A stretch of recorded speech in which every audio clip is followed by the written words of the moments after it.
5 jours selon les procédures, lancement des commandes, réception du matériel et équipement en 55 jours, ce sont des activités que nous avons également juste à poser.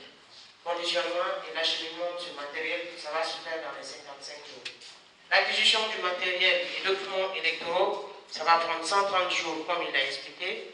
Dans les 130 jours, nous avons les différentes opérations suivantes.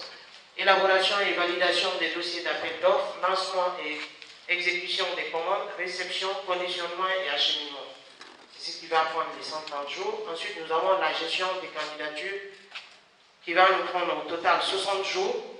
Nous avons dépôt de candidature en 3 jours, réception et analyse des dossiers de candidature en 10 jours, la résolution des contentieux en 7 jours, la publication de la liste définitive des candidats 1 jour, campagne électorale 15 jours. Ensuite, le cautionnement, nous l'avons mis, mais ça doit faire l'objet d'un avis consultatif de la Cour constitutionnelle. La constitution de la commission de cautionnement en 2 jours et la fixation de la caution en un seul jour. Nous avons l'impression et acheminement des bulletins de vote. Cette activité est répartie ainsi dessus. Il comporte des opérations suivantes. Conception et validation du spécimen des bulletins de vote 16 jours. Impression des bulletins de vote 42 jours. Et dans les 42 jours, vous avez l'acheminement et répartition des spécimens, acheminement des bulletins de vote vers les hubs, acheminement des bulletins de vote des hubs vers les préfectures et bureaux de vote en 11 jours. Ensuite, nous avons la désignation, formation et déploiement des membres des bureaux de vote, des CACV, des commissions de réception, des forces de défense et de sécurité. Première opération, formation des commissaires sur le cadre juridique, institutionnel et organisationnel des élections locales, 7 jours. Formation des membres des démembrements et des cellules de suivi sur le cadre juridique, institutionnel et organisationnel des élections locales, 11 jours. Formation des administrateurs territoriaux sur le cadre juridique, institutionnel et organisationnel, 10 jours. Formation des juges de paix et des présidents des tribunaux de première instance sur le contentieux lié à la gestion des candidatures et des résultats, 10 jours. Formation atelier national et préfectoraux sur la gestion logistique, 4 jours. Formation des agents de sécurité, 15 jours. Désignation des membres de commission de distribution des cartes électeurs, 1 jour.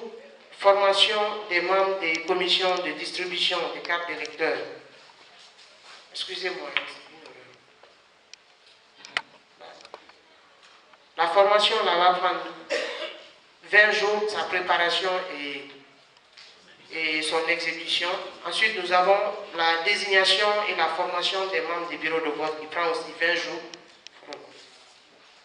Ensuite, nous avons le déploiement du matériel dit sensible cette fois-ci, l'acheminement, 7 jours, acheminement du matériel sensible vers les magasins préfectoraux, communaux, qui va prendre 10 jours, acheminement du matériel sensible des magasins préfectoraux vers les CESPI, 5 jours, et CESPI vers les bureaux de vote, 3 jours. Nous avons maintenant les différentes dates de décret, fixation de la date du scrutin. Il y a 2 dates, 60 jours pour les communales, 40 jours pour l'élection des conseils de quartier et de district. Ce sont les dates de convocation. Ensuite, vous avez le jour du scrutin, 1 jour, et la gestion du contentieux, la gestion des résultats, la centralisation des procès-verbaux en 2 jours, mais il y a eu des propositions pour essayer d'augmenter en demandant l'avis consultatif de la Cour constitutionnelle. La résolution des contentieux et la proclamation des résultats provisoires par le président. Ensuite, le président de la CENI proclamera les résultats définitifs. Nous avons le ramassage comme activité post-électorale du matériel électoral sur le terrain, l'acheminement du matériel électoral vers les magasins préfectoraux, et ensuite rédaction du rapport de l'élection, atelier d'évaluation et de capitalisation des élections locales. Je vous remercie.